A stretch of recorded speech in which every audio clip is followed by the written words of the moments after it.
Olá, meus queridos alunos do nono ano. Bom, gente, felizmente agosto chegou e nós não conseguimos ainda retornar à nossa aula.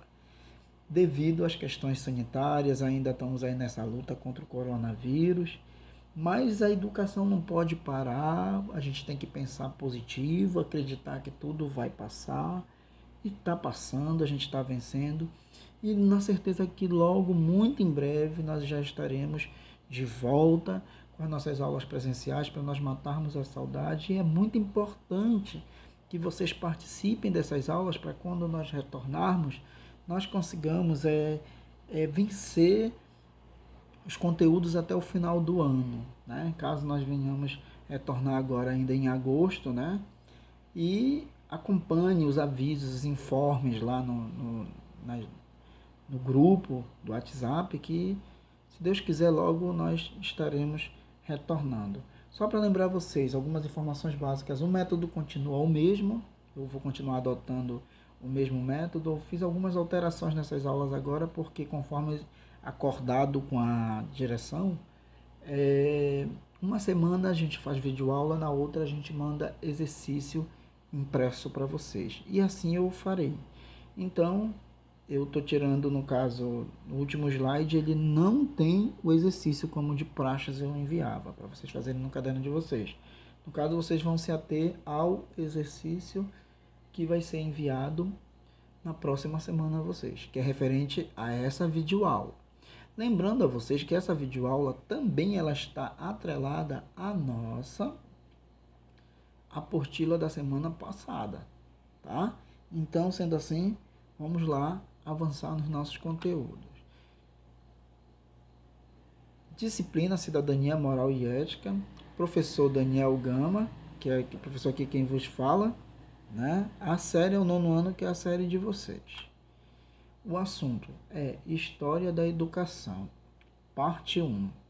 Eu coloquei por que parte 1? Porque para nós podermos discutir isso, nós vamos dividir esse assunto em 3. Então, nesse primeiro momento, a gente vai tentar entender o conceito de educação, a gente vai debater também o que é o ato de educar, e assim nós vamos caminhando aos poucos e produzindo as nossas atividades em cima de cada aula que a gente for trabalhando, certo? Aí eu vou avançar um pouquinho. Então, o estudo da história da educação, devido ao seu potencial formativo, reflexivo e cognitivo, permite entender o processo do acesso à educação. Permite a transformação social de cada indivíduo por meio do conhecimento. Ajuda a compreender as dificuldades encontradas devido às diversas realidades. Gente, então, o que é que o assunto em si ele quer falar? Ele quer falar nesse novo formato de educação que nós fazemos, que infelizmente não é o caso, que a pandemia não tem permitido, que é aquela educação que geralmente nós trabalhamos lá em sala de aula, onde eu falo e é necessário que vocês participem da aula também, porque como eu digo para vocês, eu não sou um ser dotado de 100% sabedoria, porque senão,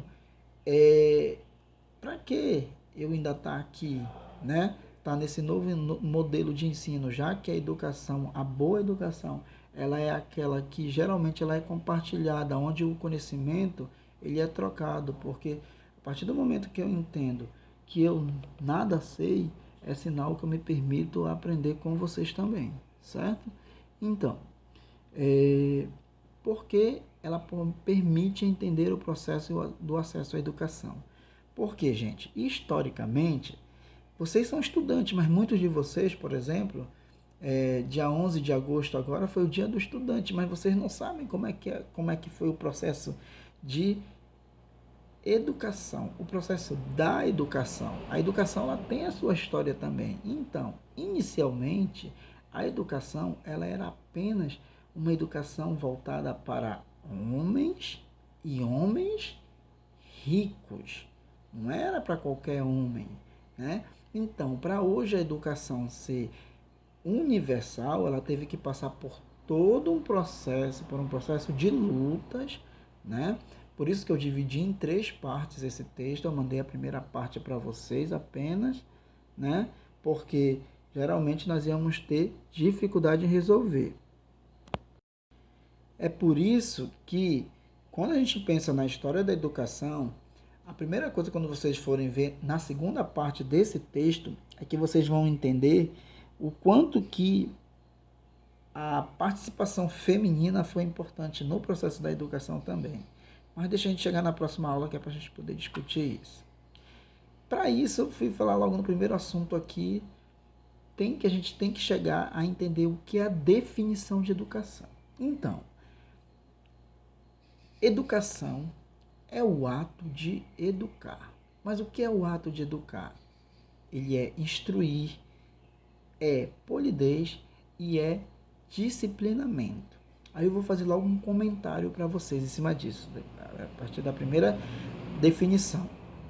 Gente, não tem quando eu digo para vocês que há momentos na sala de aula, há momentos na vida de aula, de cotidiano de vocês, que muitas vezes a gente tem que chamar vocês e conversar, né? Até mesmo disciplinar, no sentido de chamar a atenção. E aí a gente usa muito uma expressão que a gente fala assim: olha, eu estou brigando, eu estou chamando a atenção de vocês, mas não é para o mal de vocês, mas sim para o bem de vocês. Vocês já ouviram isso várias vezes de vários professores, né? Ou seja, porque estão conversando, ou não estão atentos, não fizeram uma atividade. Então, a partir do momento que eu estou fazendo isso contigo, eu estou te educando, né? E ao mesmo tempo eu estou me educando também, porque eu aprendo também com isso. Porque todo esse processo de educar, eu sempre digo que quando eu vou chamar a atenção do meu aluno, eu sempre me ponho no lugar dele, né?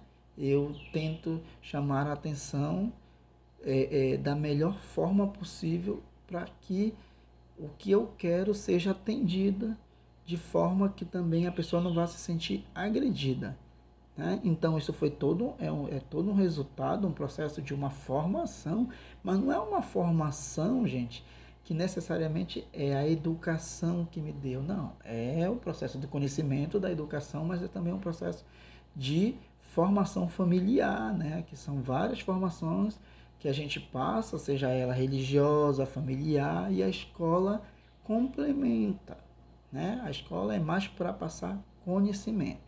Já no segundo tópico está aí: no sentido mais amplo, educação significa o meio em que os hábitos, costumes e valores de uma comunidade são transferidos de geração para geração, certo? Então, mais uma forma de educar. Para a gente poder discutir esse assunto, foi necessário que eu trouxesse um autor, né, que pudesse falar um pouquinho mais, que pudesse dar um pouco mais de esclarecimento para a gente sobre o conceito de educação. Então, eu me inspirei um pouco nas falas da Libânia Xavier, onde ela diz da seguinte forma: para eu ser um pesquisador, eu preciso entender que as principais fontes de estudo da história da educação, onde é que eu encontro esses estudos? São em documentos oficiais, como séries legislativas, relatórios, projetos de governo e discursos de autoridades, né? Que é onde eu vou realmente encontrar as fontes. Porque o que acontece, gente? O processo de educação, ele foi um processo político que ele foi acontecendo aos poucos. Então, geralmente todos os governos ele tem a sua parte histórica, a parte onde eles deixam os dados guardados, né? Os planos de governos, os projetos que eles fizeram. Então é por isso que, para a gente poder chegar a entender, por exemplo, se vocês quiserem fazer um estudo, com certeza isso tem aí em Ananindeua. Um exemplo: a história da educação na cidade de Ananindeua. Um exemplo: um trabalho de conclusão de curso. É simples fazer isso? Não, porque você vai ter que pesquisar. Mas você já sabe qual é a primeira escola de Ananindeua? Não. Onde é que tu vai encontrar esses dados? Tu vais encontrar esses dados, ou seja, na Secretaria de Educação, ou então numa biblioteca, caso tenha na cidade, e assim você vai por esse processo. Então, é esse processo de pesquisa que geralmente, não sei se vai acontecer o nosso TCC esse ano, mas que vocês já tenham uma orientação também baseada nesse TCC, né, que pelo menos as aulas precisam seguir, para vocês verem como é que é o processo que o pesquisador passa, tá? A gente vai avançar um pouquinho aqui. O papel das pesquisas. Então, gente, eu sempre digo para vocês que, por mais que vocês às vezes pensem que para nós professores a pesquisa de vocês não é importante, estão errados em pensar isso. A pesquisa de vocês para a gente é super importante. Primeiro porque eu penso que a maioria dos professores pensam assim como eu penso, só sei que nada sei, né? Então, em toda e qualquer pesquisa que vocês nos apresentam, geralmente vocês nos trazem dados, geralmente que muitas vezes a gente não teve contato com aquela pesquisa, né? Porque assim, o que a pesquisa em si, às vezes o objeto pode ser o mesmo. Por exemplo, assim, eu quero entender o processo de fundação da cidade de Ananindeua. Gente, aí tá, vamos pensar rapidinho aqui. Ah, foi com a construção da estrada de ferro. É, é, Aí tinha um vilarejo que começou. Aí já tem a história do Anani, que fala que foi da planta. Já tem a história que vai falar das imensas castanheiras que tinha no território daí da cidade de Ananindeua, né? Então, a cada pesquisa, sempre o autor, o produtor dessa pesquisa vai trazer alguma coisa nova que quem escreveu naquela outra pesquisa muitas vezes não teve contato ou então não foi de seu interesse para pesquisar. Entenderam? Então, as pesquisas que estudam a relação entre Estado e movimento educacional têm voltado para a análise dos processos educativos ao longo da história e a acessibilidade da população. Gente, por que eu falo isso? Porque é de suma importância que vocês primeiro compreendam que a educação não era para todos e gratuita, né? Vamos pensar assim, ela era restrita a um grupo que eu falei para vocês, né, agora há pouco, e geralmente os demais não tinham acesso à educação, né? Tanto é que a população europeia, né, passou lá toda a Idade Média sob o comando da Igreja Católica, muito porque a maioria, a maior parte da população não tinha conhecimento sequer a leitura básica. Imagina saber interpretar a Bíblia naquela época. Então, o último slide ele vai dizer assim, ó, qual a importância do estudo da história da educação? Tudo. Olha aí, o estudo da educação será de suma importância para ajudar a compreender o modelo educacional que possuímos hoje e analisar os possíveis erros de forma que possamos preveni-los e evitá-los. Então, a partir do momento que você fala desse processo da educação, se nós olharmos assim, nossa professor, então quer dizer que inicialmente a educação era só para homens ricos, né, lá nas sociedades gregas. Aí depois, com o passar do tempo, a mulher passa a ter direito à educação, mas ela não tem direitos, né? Até hoje a gente vê esse processo ainda aqui, a mulher, de certa forma, ainda não conquistou o espaço de fato que ela merecia. Mas nós vamos ter grandes autoras, grandes autores, inclusive eu até digo, deixo isso aqui para vocês, gente. Logo ali pelo século XX, século XIX, por exemplo, existiam poucos professores homens. A maioria dos professores era do sexo feminino, porque quando elas tiveram contato com, com as leituras, com os escritos, elas foram ser professoras das séries iniciais. Aí, quando passava para as séries do ensino médio, geralmente aí que iam ter somente homens para poder educar os alunos, certo? Gente, então, por hoje a gente finaliza aqui, como eu não deixei o último slide com exercício, né? Na certeza que vocês vão responder a próxima atividade que eu vou passar, que vai ser enviada para vocês, e aí vocês façam sobre a apostila e sobre em cima dessa videoaula. Um abraço, galera.